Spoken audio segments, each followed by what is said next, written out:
Welcome back. Today we're going to take a look at a new set by Muse HiFi called the E6, and I'll show you why they call it the E6 in a second. But for now, let's take a close look at the shell, and it is a shiny, pretty metal shell, very polished. Someone mentioned this looks like the Mandalorian, and I think I have to agree with that. I don't think that's what they were going for, but yeah, kind of at a quick glance at it, it looks a lot like the Mandalorian helmet. On the side of it, it does say the E6, and if you look at it from the back, it resembles sort of a V shape. Not your typical IAM looking shell or design or shape, and I think that kind of led to fit problems for me. I think other people are going to mention the same thing. It is quite challenging to get the fit right, especially with the included tips and the included cable. So I ended up using the KZ flipped star lines, which look like that. And really what that gives you, and you can kind of see it here in a little bit, is just extension into your ear, so it fits a little more securely in your ear canal, and that's what I used on this set. It gives you a little more extension, a nice seal, and I use a different cable because this cable, I didn't like the ear hooks on their cable. I think they were a little too tight, and if you don't get enough extension into your ear, it would actually tug on the shell a little bit. You do get a couple packs of tips, and I think maybe I'm missing one. I thought there was 3. Maybe there's only 2. There's probably a black pair of silicone that I missed, but yep, pretty standard tips. And as I said, the fit will probably have you running through your tip collection to find one that works. It does come with removable nozzles, and this is the red pair, this is the brighter pair. The ones I used are the black pair, and I think you can kind of see the little black O-ring down there too. So black and red, I definitely prefer the black because those are kind of the more relaxed, smoother ones. If you're curious as to why they called it the E6, it's actually named after the first manned flight, and so you can read the story there. If you can focus on it, you can kind of read that. So that's the story. That is what's in the box, and let's kind of jump into it. And I will put lots of fingerprints on this in the process. But we'll move this off to the side. Leave that there. Leave that there. So I should have started with IEM rule number 14, or rule number 15, which is if you can't beat them, price them lower. And I think lots of one dynamic drivers follow that rule. But IEM rule number 16, if you can't beat them, do something well to stand out. And I think that is exactly where the E6 places itself. I don't think it necessarily beats the top tier guys like Oxygen, Alina SE, EA 500. I think those are a top tier level of special, but I think it does really hit almost in the same way that Moondrop's Land did. It's not quite enough to beat the top tier guys, but it stood out in its driver quality, and that's exactly where the E6, I think, actually fits as well. Let me screw this in so I don't lose that. So I would say the E6, it generally hits this general appealing sound to it, and the technical gap between $30 and $100. And I would say Land did the same exact thing. It had a very nice dynamic driver, and when you put it on a very nice desktop amp, you really heard kind of the technical capabilities and the performance stand out on that specific driver. The E6 does almost exactly the same thing. It sounds very tight, almost more technical than most of your kind of pillowy, softer, smoother $30 to $50 sets. There's quite a gap between that and what LAN and what the E6 do, especially when you put them on a more powerful amp. The whole thing tightens up, becomes a much more technical sounding set, and I think both of those sets sort of hit in the same place, and I think that's where they can't necessarily beat those guys, but they can stand out away from the other pack in that respect. So you get bass definition at a level that's not light. This is not a light bass set at all. It has really nice impact, and you get really nice resolution. And these are the same things that I would say about LAN as well. A very high quality driver, those things tend to pop out, and that's what happens on E6. So let's take a quick look at the graph, and I'll sort of say why I said it's not all that far from the top tier guys. So bass curve wise, these are kind of only split by, a couple of decibels on the bass shelf. Just a really nice glide, not tucked too much, just enough sub bass. and some of them rolled off the sub bass, which I will talk about later as well, especially the Muse HiFi. They tend to, I think these are the Muse HiFi, the red and the purple tend to be kind of dipping down into the sub bass, which was a good move for them. Alina SE kind of carried a little more sub bass, but again, all three of them not all that tucked. And the East red. So the red is the one that was, I said it was a little bit brighter, and it does pop up a little bit too much. I think the red nozzle just sounded a little peakier. The purple is probably going to be a little too far in the other direction for some people. It's actually a smooth, relaxed version of treble. Maybe that's going to be a little too smooth and relaxed. But I think in that style, with the driver quality and just giving it a little more volume and a nice desktop amp, I think all of this worked out quite well.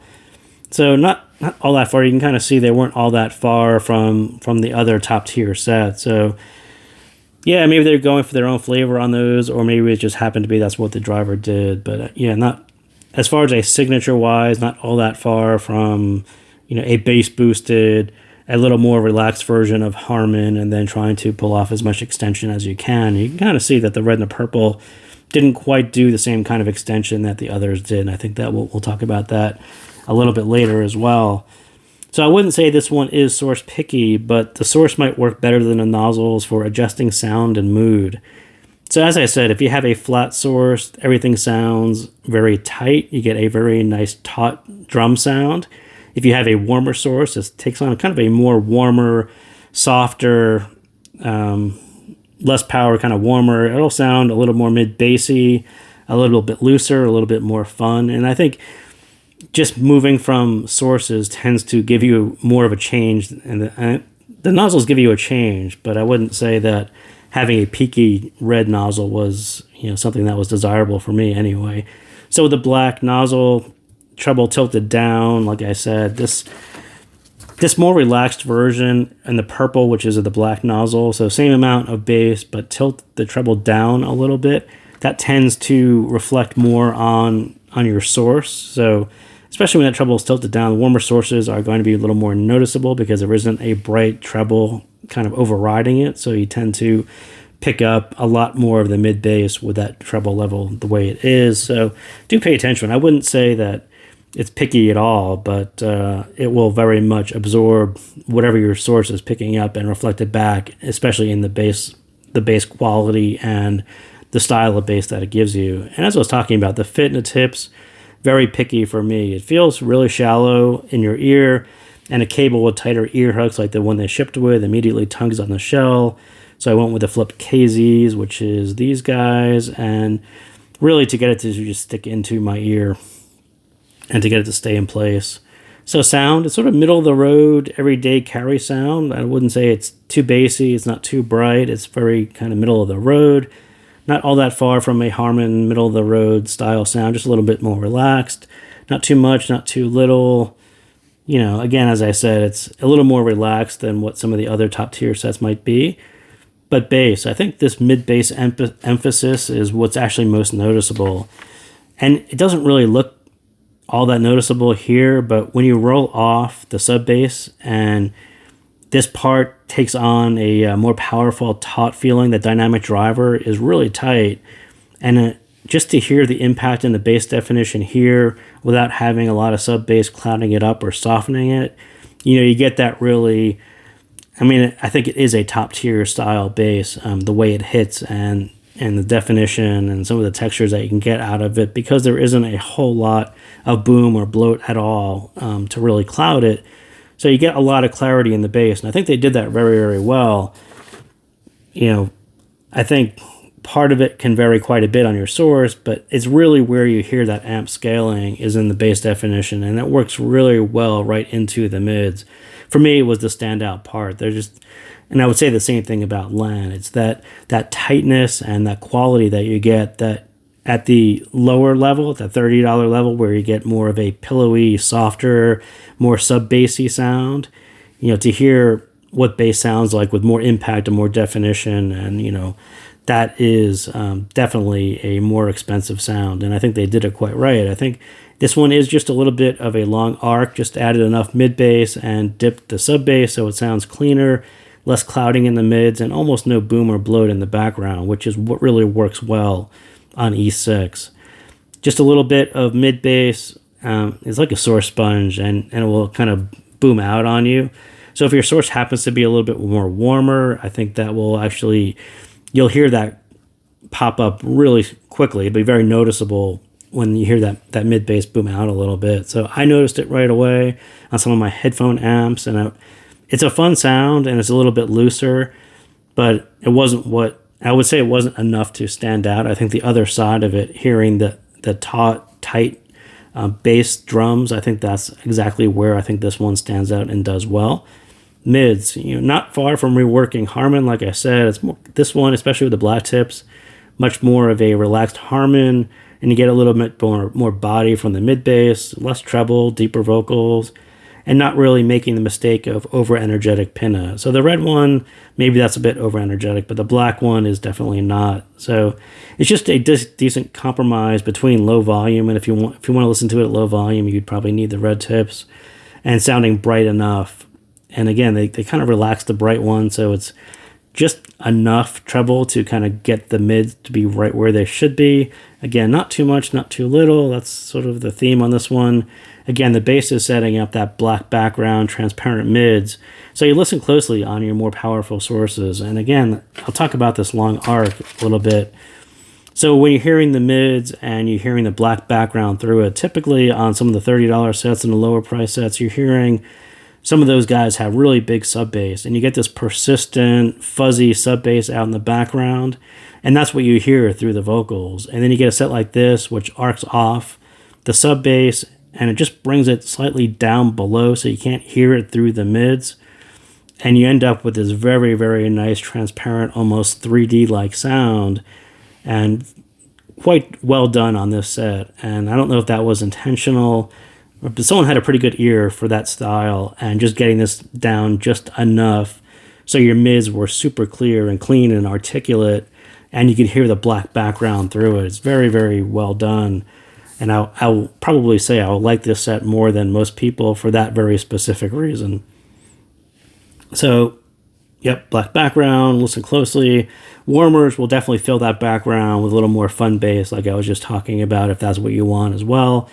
But where you notice the driver quality and its ability to resolve without really cutting the bass level, because they have the same bass level as some of the top tier sets, and I think other sets have tended to drop the bass level to get a little more clarity. This one kind of kept the same bass level. You still get a high level of clarity, but they did it through bass control. And as I said, this dynamic driver done very well, very tight, and that is a whole lot of bass control. And a warmer set, like I said, will sound a little bit more fun, a little less controlled, a little less resolving, but on a very nice amp. This is a very nice dynamic driver mids, and it takes it well above $100. This set should be priced below $100, but when you pair it with a really nice amplifier, very, very nice sound, and your mileage is going to vary on that, but I would say it's an affordable one dynamic driver for your desktop amp. And I say that because part of it is the fit. People should buy this one if you have lots of tips, lots of cables, lots of sources. I think that style of person looking for this set, probably the right one. I think if this is going to be your first or second set, you're going to struggle with the fit. You may struggle with the tips or the cable. You may not have a source that has enough power to really make this one shine. So again, it's not a requirement, but to spend that much money sort of at the closer to $100 level, I think it does require a person to have a little bit more experience in the hobby to really hear this one at its best. So the treble, safe dynamic driver, treble, less noticeable part because unless you swap the nozzles, right? So like I said, this bit, they sort of took this lower path through the treble, a little bit lower than the top tier sets. There's not a ton of air. They sort of covered air enough to kind of put something out there, but not nearly as much as the top tier sets, and the extension isn't quite what the top tier sets are, but I wouldn't say it's dark either. I would just say that they did kind of enough to cover, and if you want a little bit more, use the red one if you want a little more treble, but the black is definitely smoother, and it's just not too much or too little. And it's also what, like I just said, it separates E6 from some of the top tier. Just a bit more extension and refinement would have put it a little closer to the top tier sets and balance out the lower treble and the upper treble. But, again, they kind of priced it right. I think they got this bit right to the point where it doesn't cause fatigue. It's not going to offend anyone. I think it's just kind of a nice, safe, relaxed version of treble. And that's also reflected in the stage. It's just another part where it didn't really hit top tier. It's really good, and it makes good use of space, but it doesn't have that big projection. So again, hard to do big projection without a lot of air, or at least a amount of air that you can hear easily. And that's where this one sort of hits that mark of it's kind of just enough, and it's just enough to project beyond your ears, but not that top tier style big projection on soundstage. But where it does stand out is you do get a nice sense of 3D space, and with the black tips and a good source. I think that 3D stage, again, is another little bit that makes this one stand out and kind of near land, and really differentiate it from the lower pack, that $30 to $50 set, but not quite to $100 set, sets that do things that are a little bit different and do them well. And I think the 3D stage, or the 3D space on this one, I think actually is quite well, especially on a good source. So it was what actually kept me coming back to it and going through test tracks was the presentation. I think the bass is done really great, but after you get beyond that, just hearing the imaging and the separation, I think those are done very, very well on E6. And I think they actually mentioned it. They mentioned it on the box, right? I think there's two reasons why they did their own dynamic driver, and you can kind of see it right there. So this analytical power, and it's probably, they sort of meant technical capabilities, but so large sound fields, I'm not sure about that. It's a 3D, nice immersive style sound field. And technical wise, yeah, I do think that they either picked the right driver or they developed the right driver. But I sort of agree. I think they kind of nailed the dynamic driver, just a little bit of refining on the tuning, and they would have had a top tier set. So that is what I got on the E6. So thank you guys again for tuning in, and I will see you next time.